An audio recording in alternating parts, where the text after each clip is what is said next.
Fala galera, Leandro Cabral aqui, canal 500 Pratas, para mais um vídeo de perguntas e respostas que me fazem lá pelo Instagram. Todos os domingos, 9 horas da manhã, eu venho aqui responder as principais perguntas que recebo lá no Instagram. Se você não me segue lá, já segue lá, Leandro 500 Pratas, e pode deixar a sua pergunta lá também, né? E se é a sua primeira vez por aqui eu falo de investimentos, ensino você a alcançar a sua liberdade financeira, se aposentar através de investimentos na Bolsa de Valores. Já fui um brasileiro quebrado, consegui construir um patrimônio na Bolsa de Valores e hoje eu posso me considerar aposentado e a minha missão agora é ajudar você a conquistar isso também. Se tem interesse nesse assunto, já dá o like e se inscreve aí no canal. Vamos lá, tem algumas perguntas que eu selecionei aqui para a gente trabalhar hoje então. E eu começo com a pergunta da Vanessa.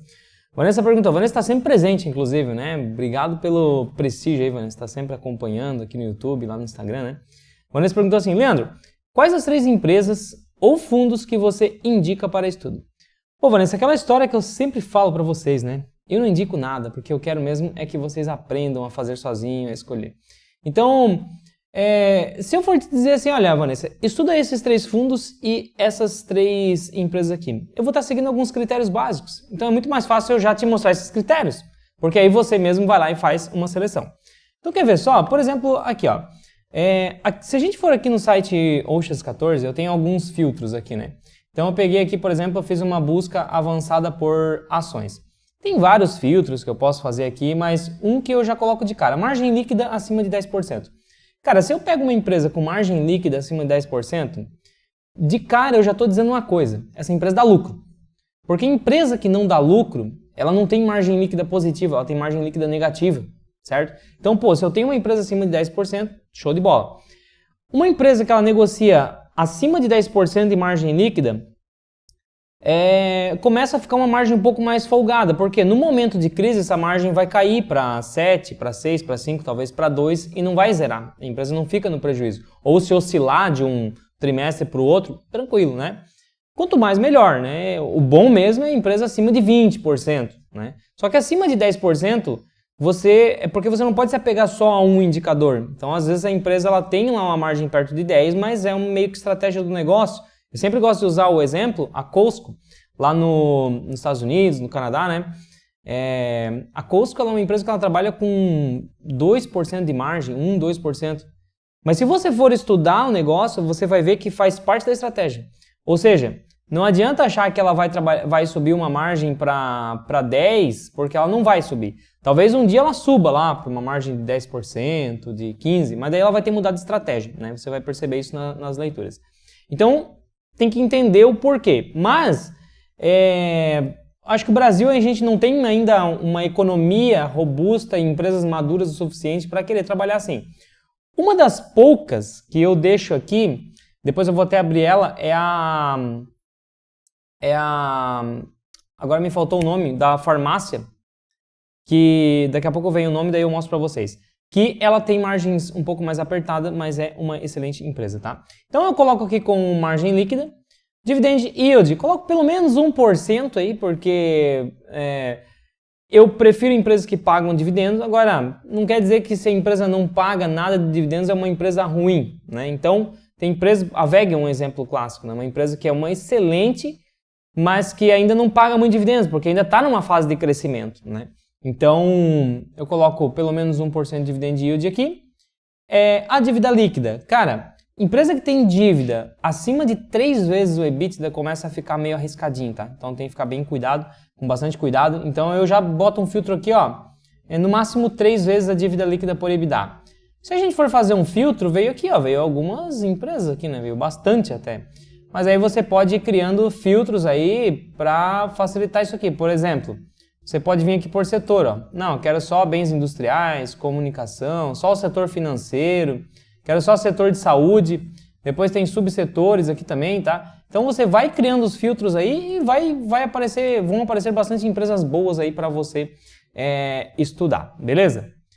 E aí a gente tem aqui, ó, os fundos imobiliários, a mesma coisa, eu tenho um filtro aqui no Oceans 14, eu estou usando o Oceans 14 que é o site que eu mais gosto de usar aqui, mas você pode usar qualquer site da sua preferência aí, tá? Tem vários sites aí à nossa disposição hoje que dá para criar esses filtros. Então eu coloco aqui um PVP de pelo menos 0,7. Por quê? Ah, você não gosta de pagar barato? É que, cara, geralmente É claro que eu vou dar uma olhada no mercado, né? O mercado, em média, a gente está vendo aí os fundos negociando com PVP perto de 1 nesse momento. Teve um momento, lá uns 2 anos atrás, que a gente estava com o mercado mais esticado, eu estava negociando numa média de 1,3, 1,4 PVP, né? Estava mais esticado. Agora a gente está na média de 1. Então, pô, se eu tenho uma média que está próximo de 1, mas eu tenho fundos abaixo de 0,7, que é o parâmetro mínimo que eu coloquei, significa que, na maioria dos casos, aí vai significar que não é um bom fundo, né? Pô, por que o mercado está pagando só 70%, só 60% do que o patrimônio líquido desse fundo? Alguma coisa errada tem. Então eu já descarto, vocês aí não querem nem olhar essas tranqueiras aí que estão barato demais porque o mercado não gosta, porque tem risco, né? Então eu coloco um filtro aqui, ó, 0,7. Abaixo disso, também nem quero ver. Dividend yield, coloco acima de 8 aí, porque dá para pegar um dividend yield tranquilo acima de 8 com fundos imobiliários, né? Inadimplência eu coloquei no máximo 5, não quero mais que 5% de calote na carteira do fundo. Vacância no máximo 10, até 10 está tranquilo, né? Às vezes faz parte ali da gestão do fundo. E deixa eu ver o que mais coloquei aqui, ó. Percentual em caixa, no máximo 15% eu coloquei, porque, pô, não quero um gestor que está lá com 30% do dinheiro encalhado em caixa sem saber o que fazer. Não, vamos pegar o gestor que pega o dinheiro nosso e bota para trabalhar, né? Então, no máximo 15% em caixa, tá? Percentual da despesa. Pô, tem fundo que o cara recebe lá R$1.000 do inquilino e tem que gastar R$200 com despesa do fundo. Taxa de administração, reforma de imóvel, pô, aí é complicado também, né? Você tem que sempre imaginar assim, como se você estivesse alugando um apartamento. Então eu coloquei no máximo 7% de despesa. Imagina que você tem um apartamento alugado, o inquilino lá paga R$1.000 por mês e você gasta R$70 por mês para manter o apartamento em dia ali pro cara, pagar uma taxinha, outra. Pô, show de bola, né? Aí tá tranquilo. Então eu coloquei até 7% aqui, esse foi o meu critério. Valor de mercado eu coloquei acima de 300 milhões, porque também abaixo desse fundo é muito novo, está muito começando, né? Então, coloquei nesse patamar aí. E aí eu fiz uma busca, veio isso aqui, ó, né? Veio alguns aqui. Aqui eu até já estou com um filtro só de logística, ó. Aí você pode filtrar, por exemplo, fundo de papel, né? Que é título de valores imobiliários. Ó, faz uma busca aqui. Então pronto, já apareceu os fundos de papel. Então assim, tem várias opções aqui para você estudar e com bons critérios aí para você começar já eliminando o que não presta do seu caminho, tá?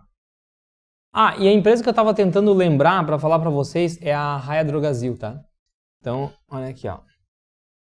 A Raia é um exemplo no Brasil, que inclusive já fica aí, né, como recomendação para estudo. Se a gente for ver aqui, ó, deixa eu aumentar um pouquinho aqui para vocês. Olha aqui, ó, a margem líquida dela, se a gente for pegar o histórico aqui, ó, fica nessa casa de 2 a 4%. Ó. Tem ano que deu 2, ano 3 e ano 4%. Mas desde 99, mais de 20 anos, a Raia não passa de 4%. Mas quando eu vou dar uma olhada, olha que obra de arte esse gráfico aqui. Ó. Isso aqui é gráfico de receita, aqui gráfico de lucro líquido, né? Então a empresa vem crescendo o lucro dela, show de bola, uma empresa redondinha. Se eu for ver deixa eu ver se ela tem dívida aqui, como é que tá. Ó, o indicador de dívida líquida por EBITDA, super controlado. Lá em 2007, que ela chegou em 2,5, agora praticamente zerado ali, né? Na casa de 0,5%. Então, uma empresa super redonda, super controlada, tá? E que a gente vê aí que tem margem mais baixa. E faz parte da estratégia. Não tem como a Raia Drogasil subir muito, porque ela não vai conseguir, né? Faz parte da estratégia aí e é do setor também, trabalhar com margens mais baixas. E aí, veja aqui, por isso que eu digo, poxa, esses indicadores ajudam, mas você não pode se apegar 100% a ele, porque se você dizer, não invisto em nada que seja margem líquida abaixo de 10%, aí você descarta uma empresa como a Raia Drogasil, que é uma excelente empresa, né? Então, assim, o que você tem que entender é que tem empresas que não dá para investir nela com margem de 5%. Não dá, vai dar merda, entendeu? Agora, tem empresas que faz parte do setor e que tem como administrar bem uma margem baixa sem fechar no prejuízo. Tá aqui, a Raia Drogasil é um exemplo, trabalhando com margem de 2 a 4% há mais de 20 anos sem apresentar um prejuizinho sequer, né? Deixa eu ver aqui se eu não estou falando besteira, se tem algum momento que ela fechou no prejuízo. Cara, não tem. A gente vê que a empresa fechou no prejuízo quando a margem líquida, que é o amarelo aqui, ó, ela fica no negativo. Veja que em nenhum momento ela passou abaixo de 0. Então, redondaça essa empresa aqui, tá? Eu não tenho na carteira essa empresa, então não tome como uma recomendação de compra e venda. Não tenho porque aquela história, gente. Não tem como ter tudo. Tenho vontade de ter a Hydro Brasil? Tenho, mas, cara, não dá pra eu ter uma carteira com 100 ativos. Se eu for pegar tudo que é bom no Brasil, nos Estados Unidos, ações, fundos imobiliários, stock, REITs, porra, vai passar de 100 ativos na minha carteira. Não precisa disso, né? Quem é aluno da estratégia de 500 pratas sabe que a gente vai fazendo uma gestão ali e a nossa carteira fica de 15 a no máximo 30 ativos, tá? Beleza. O Juliano perguntou assim, Leandro, a VEG é uma empresa para deixar para os netos? Cara, eu sempre penso assim, né? A gente aqui na Estratégia 500 Pratas, a gente investe para o longo prazo, né? Para ficar para o resto da vida. Se eu vejo que a empresa não é para ficar para o resto da vida, eu nem entro, né? Nem entro. Então, por exemplo, a Hydro Brasil, que eu acabei de mostrar para vocês, é uma empresa que eu não tenho na carteira. Mas se eu for investir, vai ser para o resto da vida, porque, pô, já está há 20 anos provando que é boa, né? E então, se é pro resto da vida, é para ficar pros filhos, é para ficar pros netos, né? E quando a gente fala de VEG, cara, pô, a VEG é a mesma coisa, né? Talvez a VEG, a RAI, elas estão bem aí alinhadas entre as melhores do Brasil, né? Olha só, o gráfico de receita da VEG, o gráfico de lucro. Quando que deu prejuízo aqui, ó? Olha a linha amarela, cadê? Nunca. Desde 95, eu tô falando de praticamente 30 anos que ela não baixa de 10% a sua margem. A margem dela fica de 10 a 20, 10 a 20, 10 a 20. Então, outra empresa aí que... É aquela história, cara. Até que essas empresas nos provem ao contrário, elas são para deixar para os netos, né? Se um dia elas se perderem a mão, que pode acontecer, várias vezes já aconteceu, né? Na história do mercado financeiro do Brasil e do mundo, empresas super boas, de repente, perder a mão, ou uma legislação que afetou o negócio, ou sei lá o que, né? Ou aumentou muito a concorrência, e de repente a empresa já não é mais o que era. Isso pode acontecer, e por isso que o investimento é uma coisa viva, a gente tem que estar ali acompanhando, estudando, né? Administrando. Mas, enquanto isso não acontece, enquanto se mantém esses fundamentos aí, cara, deixa lá, né? Isso aí a gente compra e nunca vende. Tanto que foi a primeira açãozinha que eu comprei, que eu coloquei na minha carteira quando eu decidi virar investidor, lá atrás foi uma ação da VEG e essa mesma ação eu tenho até hoje, né? Se desse para transformar ela em algo físico e colocar aqui na minha estante, eu colocava aqui a primeira ação. Porque eu nunca vendi uma ação sequer da empresa, assim como a maioria dos ativos que eu tenho na carteira eu só compro, nunca vendi nada, né? Os poucos que eu vendi foi porque não gostei mais, porque perdeu os fundamentos ou enfim, por algum motivo assim.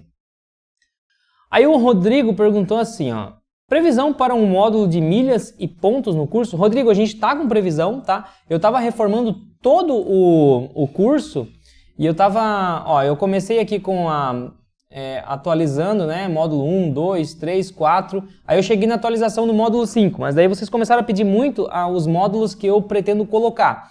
Então agora mudei a minha estratégia aqui. Estou fazendo, vou colocar um módulo novo, vou atualizar um antigo. Vou colocar um novo, vou atualizar um antigo. Então eu parei aqui na atualização do 5 e essa semana eu incluí o módulo de valuation, tá?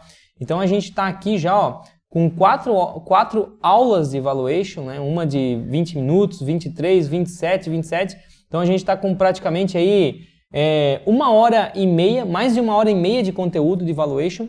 Mas ainda está em gravação, beleza? Tem mais umas 5 aulas desse módulo que eu vou colocar. Beleza, terminei o módulo de valuation, vou voltar para o módulo 6, que é renda fixa, vou atualizar. Terminei a renda fixa, vou descer lá embaixo e vou inserir um novo módulo. Aí vai ser talvez milhas aéreas, que eu vou colocar também, vai ter o módulo de criptomoeda, vai ter o módulo de sucessão patrimonial que eu estou colocando, vai ter o módulo de teoria das bandeiras, pretendo colocar um módulo de bons hábitos, né, saúde mental, corporal, porque isso na estratégia 500 pratas a gente considera super importante, que nada adianta você passar uma vida inteira acumulando patrimônio e quando chega lá na idade de viver de renda você não tem condições físicas para isso, não adianta, né, não tem condições físicas e mental para isso. Então eu vejo como super importante. Eu estou numa fase que eu atingi a liberdade financeira e o que eu mais tenho investido ultimamente é na minha saúde, né? Na minha saúde corporal, mental. Por quê? Porque eu penso, cara, eu tô com 35 anos, eu quero chegar maior parte de tempo possível, se depender só de saúde, né? Chegar no mais longe possível aí, curtindo a minha liberdade financeira. Então, isso é uma coisa que eu considero importante também. Enfim, tá aqui para você se tornar aluno do curso, link sempre na descrição, beleza? Daqui a pouco a gente vai inserir esse módulo aí que você está pedindo.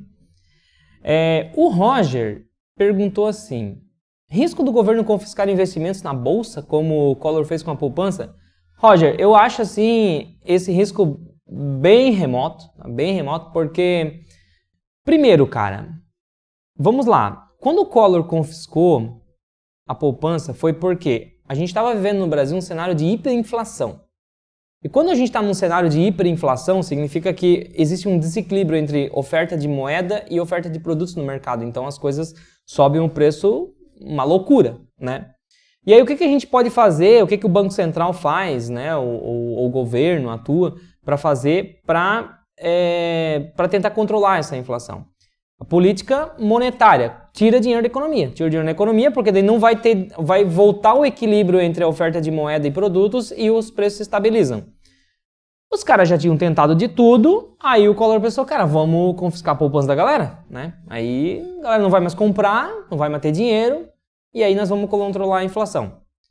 Um baita tiro no pé, né?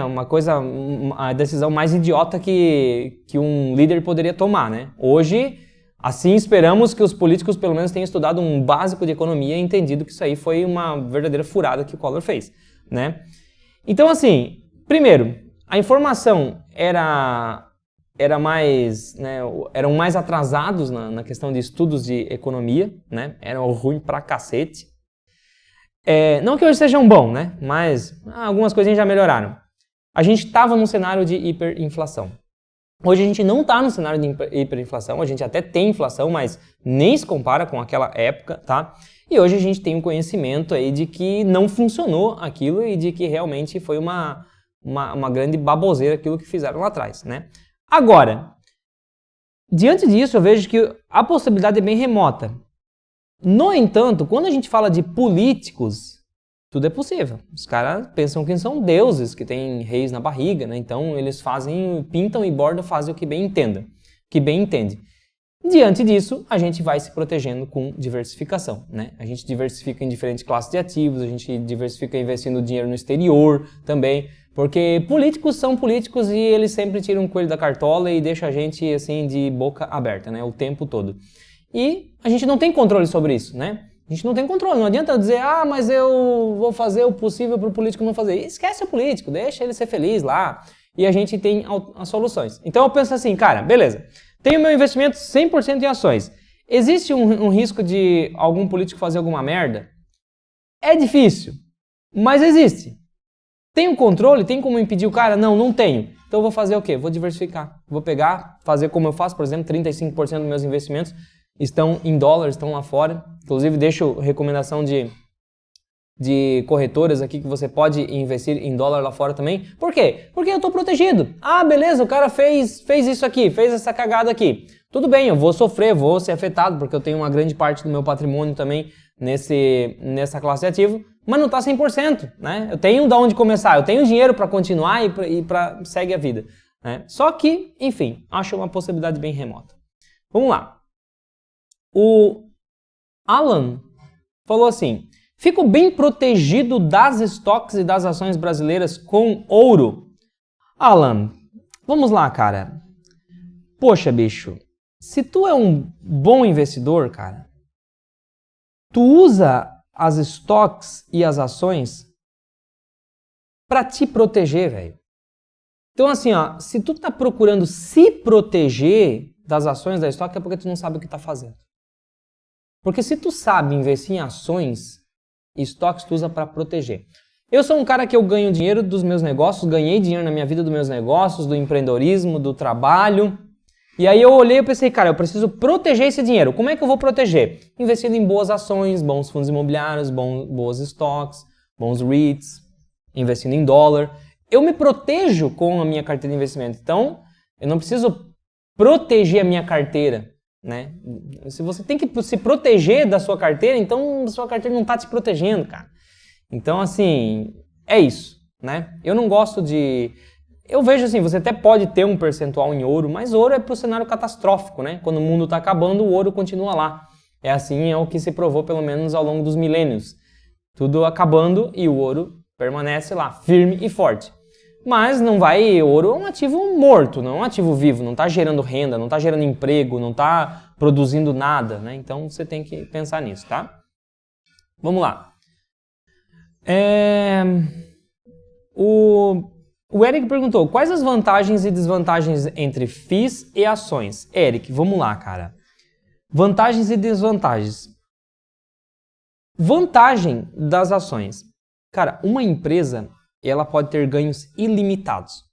Você pode abrir uma padaria agora, perdão, você pode abrir uma padaria agora aí no seu bairro, você está vendendo, sei lá, R$1.000 todo dia. Mas aí, cara, você começa a fazer um puta de um pão ali, um bolo gostoso, um ambiente massa, um atendimento diferenciado. Velho, no próximo ano você pode estar vendendo 50 mil por dia. 200 mil por dia. Nada impede, o céu é o limite. Empresa tem essa possibilidade. Você explode, tudo depende do quanto você vai produzir e vender para o seu cliente e administrar bem o negócio. Essa é a vantagem das empresas. Só que a gente tem o contrário. Se o seu pão que você está produzindo na padaria não é gostoso, o ambiente é ruim, não é limpo, não tem bom atendimento, você vai vender 1.000 por mês no comecinho, daqui a pouco você vai vender 500, 200, 50, fecha as portas. É um risco que você corre, tá? Então essa é a vantagem e desvantagem de uma empresa. Quando eu falo de fundo imobiliário, cara, fundo imobiliário é commodity, é imóvel.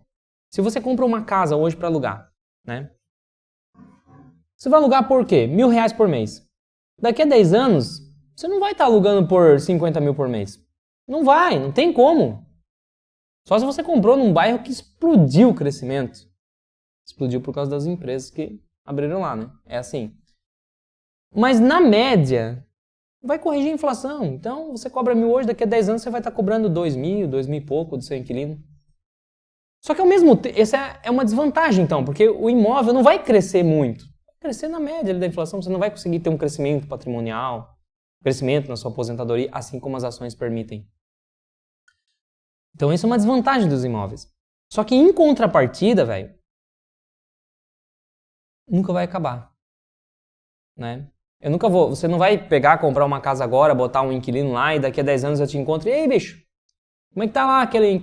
Pô, faliu minha casa, cara. Porra, você já viu alguém dizer isso? Casa não fale, imóvel não fale. Pode, né,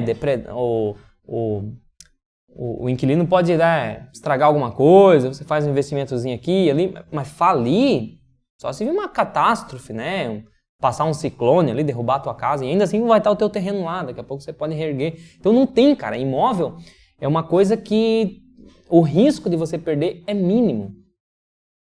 Fundo imobiliário é a mesma coisa.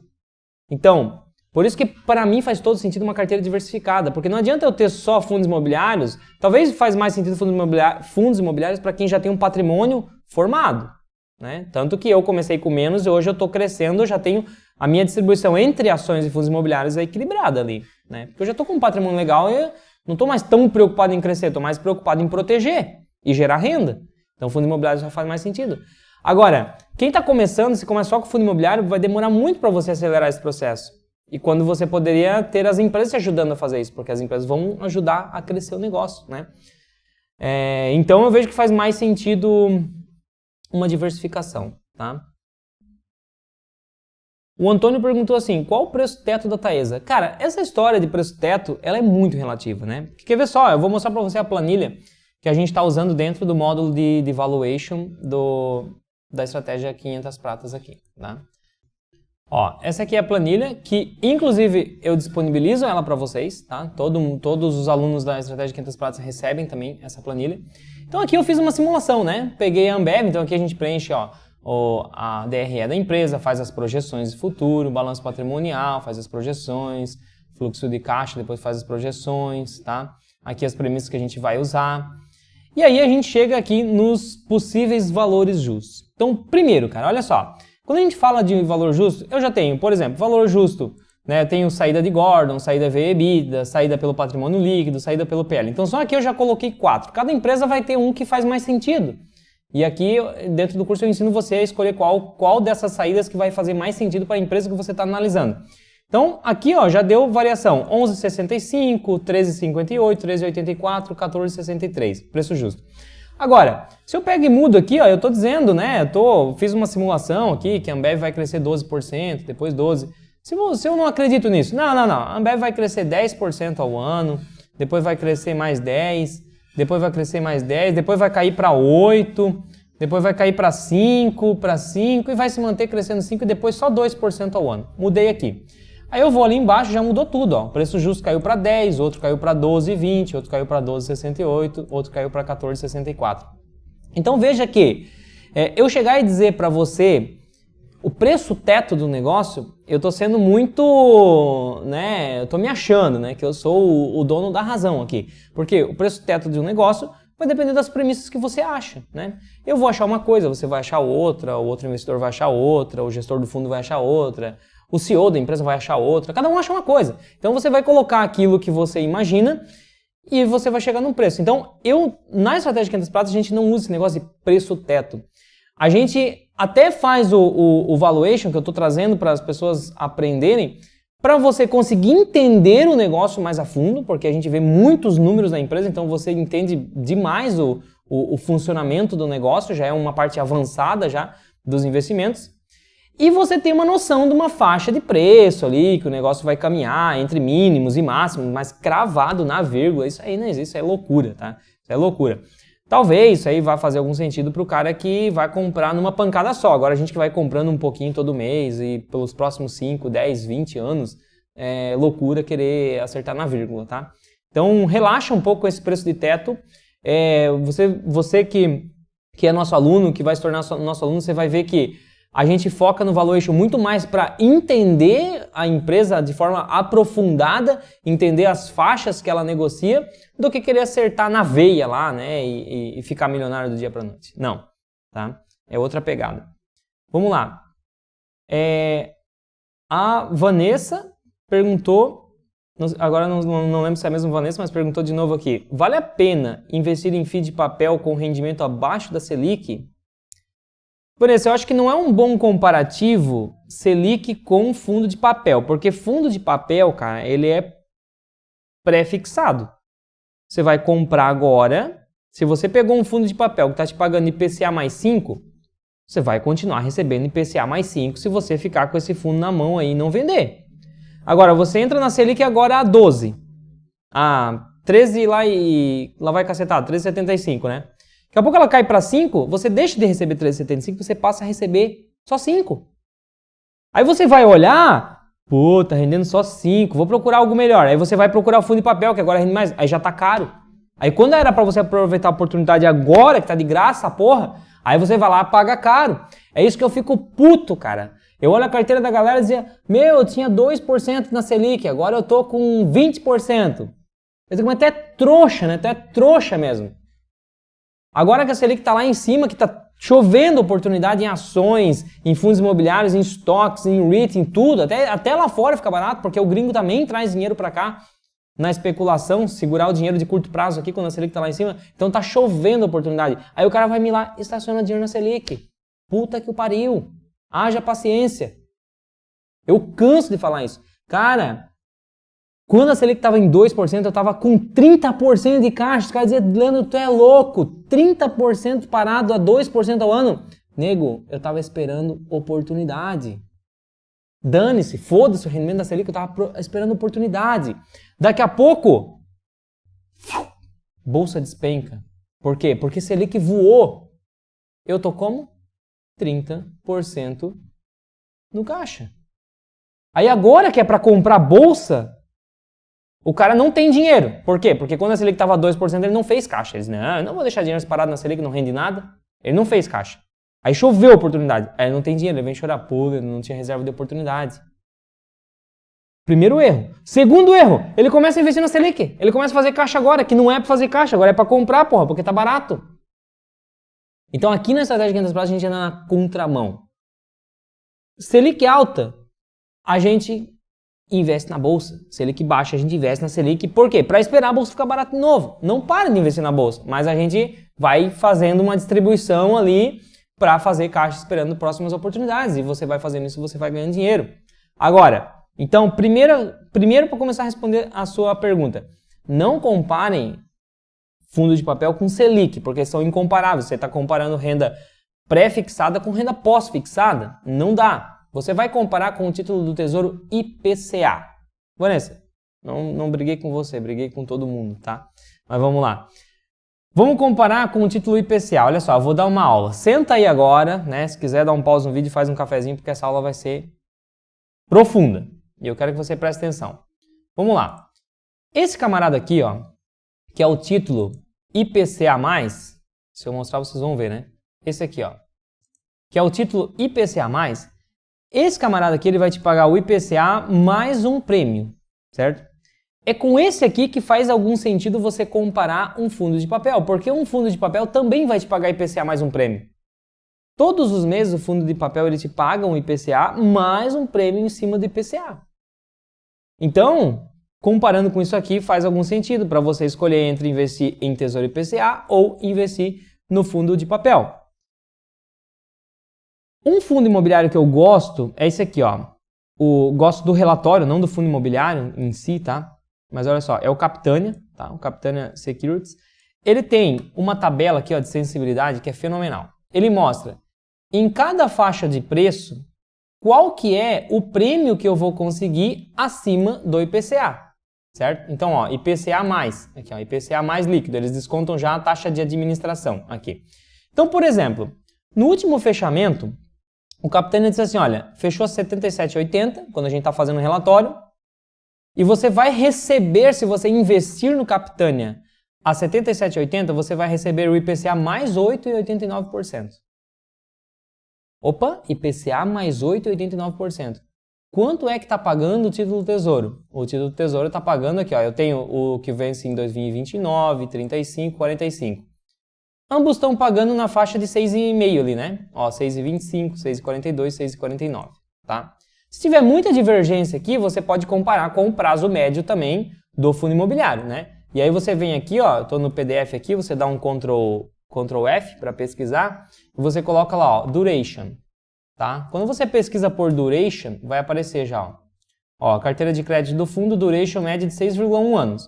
Ou seja, em média, alguns títulos têm 8 anos, outros têm 2, outros têm 4, mas a média dessa carteira atual do fundo aqui é de 6,1 anos. Então, em teoria, você investindo nesse fundo aqui, tá? Pelos próximos 6 anos, você vai receber garantido o IPCA mais 8,89% se você investir nesse preço aqui. Beleza?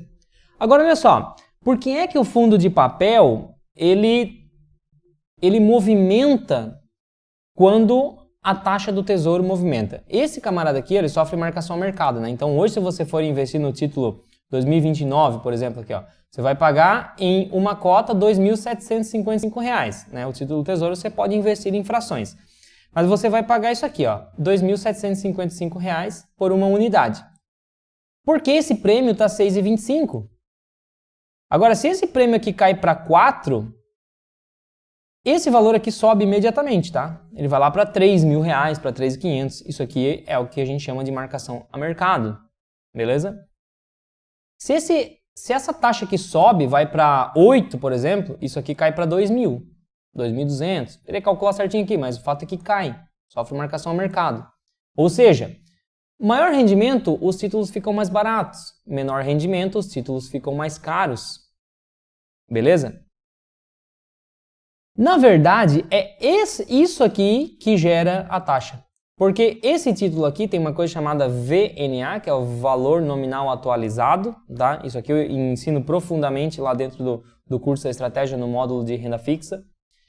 Esse valor nominal atualizado já é o valor que eles vão te pagar lá no vencimento, lá em 2029, tá? Ó, no dia 15 de maio de 2029, ele já tem calculado o valor que ele vai te pagar. Se o mercado aceita pagar menos por esse título agora, né? Se o mercado aceita pagar só 2.500, então significa que para você receber o valor que já está combinado lá na frente, essa taxa aqui vai aumentar, que é o que a gente chama de spread, né?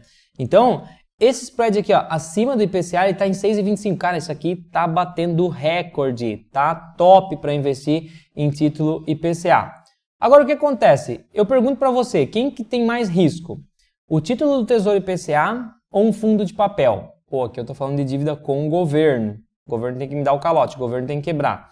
lá no fundo de papel, aqui eu estou falando de dívida imobiliária. Em teoria, eu tenho um pouquinho mais de risco, né? Como tem mais de risco, o mercado não é bobo, o mercado enxerga isso, o mercado exige um prêmio maior. E esse comportamento aqui é exatamente da mesma forma que no título do Tesouro, sofre marcação ao mercado. Por quê? O mercado olha assim, cara, se eu pago 77, de acordo com a carteira, porque a carteira do fundo está lá, é contrato assinado, isso aqui não muda, tá? O valor que o fundo vai me pagar, por exemplo, se eu venho aqui na carteira do fundo aqui, ó, eu tenho alguns contratos. Deixa eu pegar a carteira ali, ó, deixa eu achar. Por exemplo, olha só, eu tenho aqui alguns ativos, né? Ele diz o seguinte, ó, que esse ativo aqui, ele vai pagar o IPCA mais 6,48%. Isso aqui é contrato assinado. Isso aqui não muda. O devedor vai ter que pagar. Esse outro devedor aqui diz, ó, eu vou te pagar IPCA mais 7,65. É contrato assinado, isso aqui não vai mudar. O que muda é para nós, quanto nós vamos receber. Por quê? Porque como o contrato já está assinado e já está escrito o quanto eu vou receber, se eu não levar calote, o fundo já sabe quanto vai receber, então eu consigo calcular. Bom, se eu compro por 77, aquilo que está lá no fundo vai gerar para mim um IPCA mais 8,89% ao ano durante o duration da carteira. Bom, mas se eu pagar 73, eu vou receber IPCA mais 9,75%. Então o mercado vai comparar esse prêmio líquido aqui com o título do Tesouro e vai decidir se vale a pena pagar o prêmio ou não. Geralmente o mercado exige de 2 a 4% de prêmio acima do índice do IPCA+, aqui, ó. Então é por isso que os fundos de papel hoje estão tão baratos. Por quê? Porque isso aqui está batendo recorde. Há pouco tempo atrás isso aqui estava em 4, está em 6,25. Então como os fundos de papel trabalham com um spread de 2 a 4% em relação, os fundos de papel estão tendo que rentabilizar de 8 a 10%, acima da inflação. Senão ninguém quer. E como é que faz esse ajuste? O preço cai. Por isso que a cotação dos fundos de papel estão despencando. E aí tem nego dizendo assim, eu vou vender porque eu não sei onde que é o fundo. Pô, vai ser trouxa assim lá na China. Porque nessa hora que você compra, porque se está caindo é porque o prêmio está aumentando cada vez mais aqui, olha só. Se esse fundo aqui chega em 68,80, a gente consegue por 6 anos ganhar 10,6% líquido acima do IPCA. Se ele sobe para 86,80, a gente ganha 7,16% líquido acima do IPCA. É claro que você não precisa ficar bitolado olhando isso aqui o tempo todo para ver se está valendo a pena comprar ou não. Na estratégia 500 pratas a gente faz a distribuição por pesos e depois a planilha vai pedindo aporte. Só que o fato é que quanto mais a cotação cai, mais a planilha pede aporte. Então se você for comparar, se você tem, por exemplo, o Capitana na carteira, quando a planilha começa a pedir aporte é porque o preço dele está caindo muito. Se está caindo muito, você olha aqui o spread está lá em cima, está gigante. Você pode até dar uma olhadinha para comparar, né? Mas só o fato de, se você não tem tempo para ficar olhando isso aqui, não tem saco, só o fato de você respeitar a planilha, você já aproveita essas oportunidades aqui. Por isso que a planilha da estratégia 500 pratas é essencial para você se tornar investidor. Tá? Vamos lá. Bom, eu acho que legal, né, Vanessa? Deu para você entender essa comparação aí. Aí o Sig perguntou assim, onde deixar reserva de oportunidade em dólar? Cara, eu uso 3 corretoras que eu deixo minha grana, né, em dólar, meus investimentos. Eu uso a Avenue, a Nomad e a Wise, tá? A Avenue é onde eu tenho deixado lá os meus investimentos, stocks, REITs. A Wise eu uso para fazer algumas transações e a Nomad eu uso para deixar a reserva parada lá, até por causa da proteção, que a Nomad tem a proteção do FDIC, que é como se fosse o nosso FGC aqui. Então, se quebra lá a corretora, o FDIC ele ressarce a grana para mim, então eu não perco esse dinheiro, tá? Então, inclusive eu deixo o link de indicação aqui, se você abrir pelo meu link lá com o cupom 500 pratas, você recebe $20 de cashback para usar a Nomad, tá? Mas primeiro analisa, eu fiz vídeo, vou deixar o card aqui, vê se você gosta. Eu não sou patrocinado, então não estou aqui forçando a barra de ninguém. Só recomendo porque eu ganho uma comissão aqui e você ganha $20 também se usar o meu cupom de indicação ali. Então todo mundo sai ganhando, né? Mas não se sinta enviesado aí, né? Então vai lá, pesquisa, vê se faz sentido para você e se faz sentido você investe, tá? Eu uso, tenho gostado, já fiz vídeo, vou deixar aqui fazendo análise dela também. E com isso a gente fecha as perguntas de hoje. Espero que você tenha gostado. Te vejo na próxima aula, no próximo vídeo.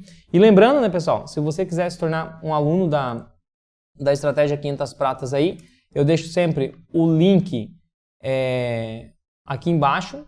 Deixa eu abrir aqui para mostrar para você aqui, ó. Eu deixo sempre aqui embaixo o link, né? Você vai entrar aqui no nosso site. Então aqui tem o curso da Estratégia 500 Pratas, tá? Você fez a compra aí, ó, tem todas as informações aqui, beleza? Aí você comprou, você vai ser direcionado para essa página aqui dentro do curso, ó, com todos esses módulos. Tem suporte, inclusive estou devendo 5 perguntas aqui, ó, mais de 22, quase 23 mil perguntas aprovadas aqui. Todos os dias eu trabalho respondendo a galera aqui dentro, tá? Além disso, o preço desse curso aqui, clicou no botão, você vai ser jogado lá para baixo. Ó, R$ 1.197 ou 12 vezes de R$ 119,70, tá? Aí eu tenho aqui também a comunidade 500 Pratas, que é a nossa comunidade que acontece lá no Telegram. A gente debate todo dia lá, só investidores experientes, não, mas vários investidores experientes lá para trocar ideia, ajudar aí a tirar sua dúvida. Eu também estou lá o tempo todo respondendo a galera, tá? Tem o curso de desenvolvimento financeiro, que é para quem tem dificuldade aí com ganhar ou guardar dinheiro, não está sobrando no final do mês. Então esse curso aqui vai abrir a sua mente aí, vai fazer você ganhar mais dinheiro. E você que tem aí já um patrimônio, né, tem interesse quer um contato mais rápido para solucionar o seu problema, tem a minha consultoria. Você agenda uma consultoria de 1 hora junto comigo e a gente bate um papo para entender o seu caso, ver qual é o caminho melhor para você tomar como investidor, tá? Então fica aí à disposição também. São essas 4 formas aí que eu tenho para ajudar vocês. E qualquer coisa, qualquer dúvida, estou à disposição. Até o próximo vídeo.